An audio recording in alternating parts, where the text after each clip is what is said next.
back to another video. So last month I had Sarah, Fearless Fig, come on the channel and do two videos, two Q&As about everything regarding your diet, your gut. She's one of the greatest dietitians in LA. Today, I'm back. She's right here. Such a nice compliment. Today, I am back with her and I'm gonna be doing my first ever appointment with her. And I feel like it'll just be really cool for you guys to see because there's a lot of things that I feel like I need to go over with my gut and my body and certain things that happen. So I'm so excited and so eager for this, especially now that I'm getting back into my fitness. I think that this is just gonna help so much. So I hope that you guys enjoy watching this interactive consultation. And let's go ahead and jump right in. I'm gonna kind of just dive into really what's going on so that I can start to create more of a holistic idea. Okay. Because you know, for me, it's not just about what you're eating. It's not just about one side of things. It's really that big holistic approach. Right. So I'm gonna kind of just go through lots of little questions so that we can figure out, all right, what are your goals? And then what type of plan can we put together so that we can start achieving those goals? Okay. Biggest question, what we'll kick off with is, what is the reason you're here today and what do you really hope to get out of this program? I've had problems in the past with eating disorders, not necessarily from body dysmorphia, but there was a point in my life where I got down to like 88 pounds when I was 19 or 20. I was tiny. I could be wrong, but I feel like after that happened, my body composition changed and like the way that it started storing fat was different, and I've just had so many ups and downs on my like health and fitness journey. So that's something I'm really trying to just stabilize, and I'm getting back into working out again and like taking it really serious. And I know that I have to have food sensitivities and things like that, and I want to figure out most sustainable diet for me. You know, I think what's really important too is to understand that when you're going after a healthy diet, it's really about balance and moderation. So just because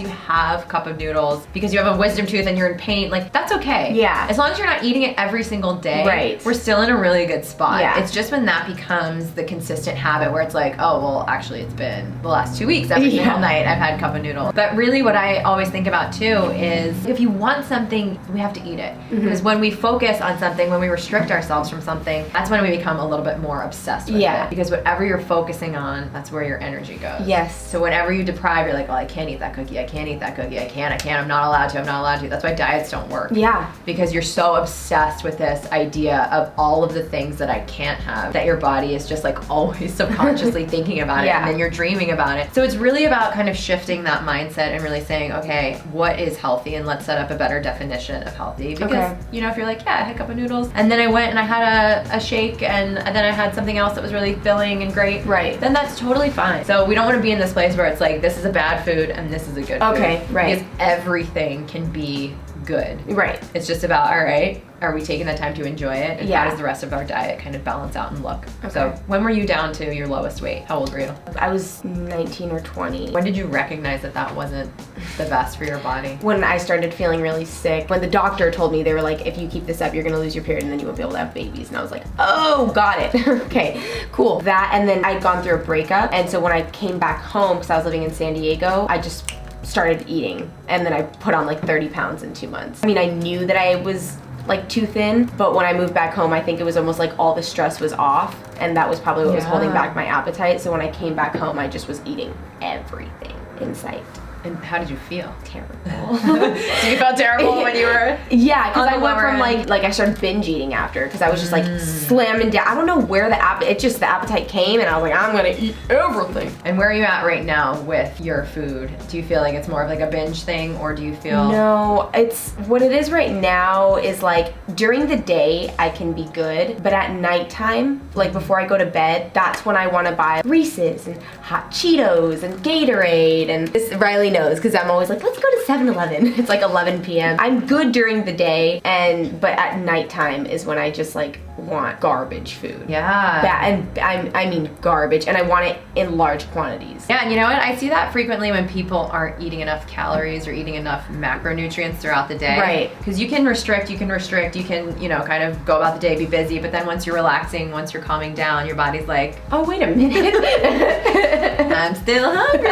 And that's when you're really hit with those like sugar cravings. If your blood sugar's not balanced, if your hormones aren't stabilized throughout the day, and it's really gonna become apparent at nighttime. When are you going to bed typically, and when are you waking up? My sleep schedule is so all over the place. I would say, yeah, it really is. Like sometimes I'll go to 2, yeah, 3, I don't want to say, in my head I feel like it's 11 or 12, but it is like 2 a.m. typically. And sometimes I can sleep until 11, but generally my body will wake me up around 9 o'clock, 8 or 9. Especially when I have a lot going on, I'll end up undersleeping because my body knows I need to wake up. Okay, so it's about 6 hours of sleep. Yeah. How would you say your overall stress is on a scale of 1 to 10? 10 being like panic attack, 1 being like... It varies. I'm typically really good. Last night, for example, I got on this stress tangent and it was probably like a 6 or 7, but typically I'm like at 3 or 4. I feel like I'm pretty good at managing it. I'll be thinking about it constantly, but it doesn't slow me down. Yeah. Because I still keep working through it. Is that what you mean? Like on... Yeah, okay, just like yeah. what, I'm trying to figure out what you're operating on a daily basis. And then how do you typically manage that? I talk to him for like an hour. I just sit and talk and I'm like, I just need to word vomit for a little while. Yeah. What about if he's not here? Oh my God.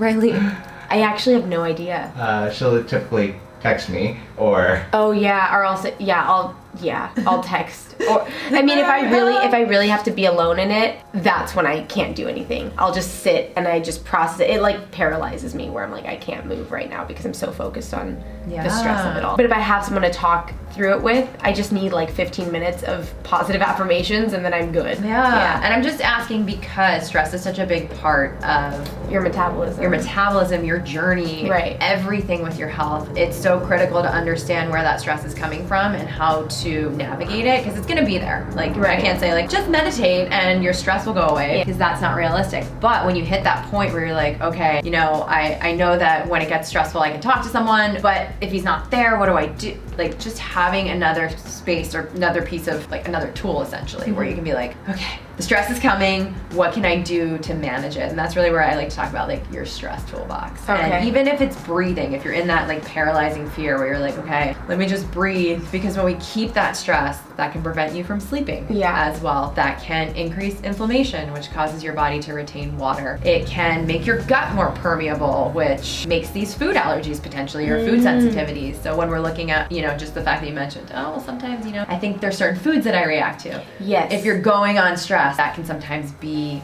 a root cause. Okay. So it's not the only thing, but it's definitely part of the whole, like, as we take a step back and look at your health holistically, where can we start to think about stress management and what does that look like? I mean, talking is incredible, but if you are by yourself and you are in this space where you're like, what do I do? What else can you do? Have you ever tried meditation or deep breathing or anything else? When my anxiety was at an all-time high, I take antidepressants, but when it was at an all-time high, I would go to yin meditation, where you just like, there's no actual posing really, it's just lying down, they put the sacks on you and you just like basically fall asleep for an hour. That was huge for me. And sometimes I'll do, I listen to a lot of ASMR videos, and that was another thing I used to do to help me fall asleep at night when I couldn't. That puts me right to sleep and it calms me down so much. And is that something you're not doing as much anymore? Yeah, no. So that could be something to just kind of incorporate when you do feel like, all right, here it comes. Because getting you back into a sleep cycle is going to help balance your hormones. It's going to help manage your cravings. It's going to help you sleep better. All of those things are going to be so important for your metabolism and just keeping everything consistent. Because that's what it sounds like. It's just like, how do we create a little bit more balance and consistency with your diet? When we think about stress, when we think about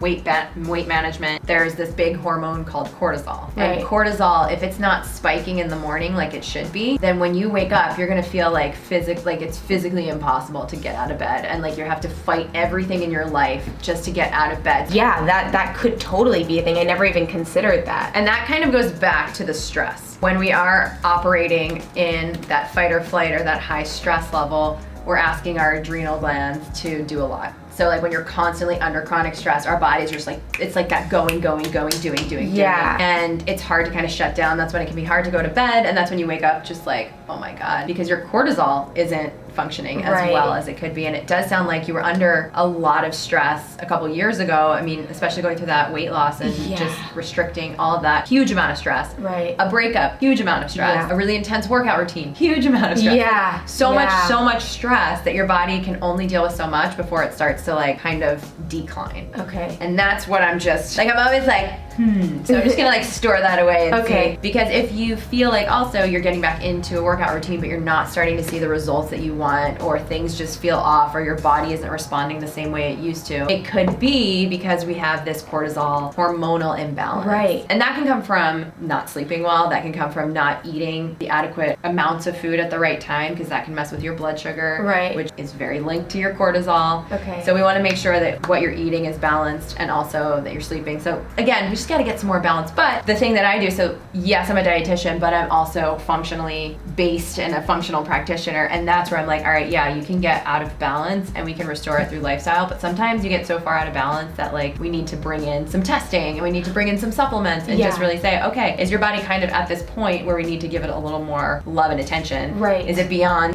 food and lifestyle? Yeah. Which is great, that can fix a lot of things, but sometimes we need a little additional. And then as far as your body and where you're at with your workout routine, I know you said you're getting back into your workout routine. First of all, what are you doing for exercise? Powerlifting and strength training. I do HIIT twice a week for 10 minutes. I do 60 seconds slow, 30 seconds running. And then when it comes to my workouts, I have 2 lower body, sometimes 3, and then 2 upper body. And this is not anything new to me. I used to do this training before. It's a lot of like heavy lifting and definitely a stressor on the body. And But I how love it. long are you doing no, it's great. It's like It's my movement thing. and exercise, that can be a stress management Yeah, tool it is. for you. So Yeah. we don't want to take that away. We just want to make sure that your body's able to recover from that. Right. And how long are you doing the powerlifting for? I'm usually in the gym, like when it's upper body, only an hour. And then if it's lower, like an hour and a half to an hour and 45 minutes. That's a long time to be in the gym. Yeah.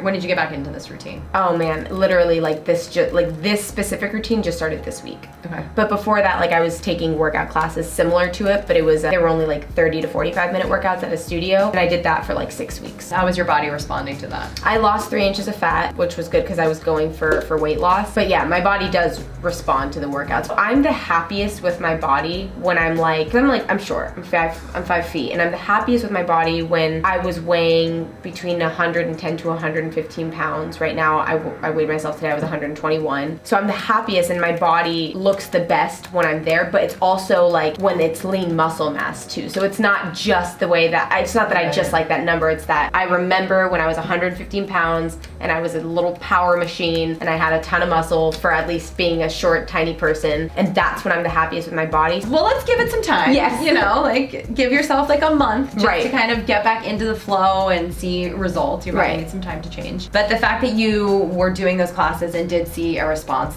that's really good. Totally, and that was So- 6 weeks. Yeah, so so your body is able to change. Right. That's good. That probably Okay. means that things are in a good place. So what prevented you, or what kind of got you off track prior to this? Yes. Getting into this workout routine. So I was a fitness YouTuber only, and my ex-boyfriend, who was my trainer, when I was with him, I was so in it, and when we broke up, I was just like, oh, wait a minute.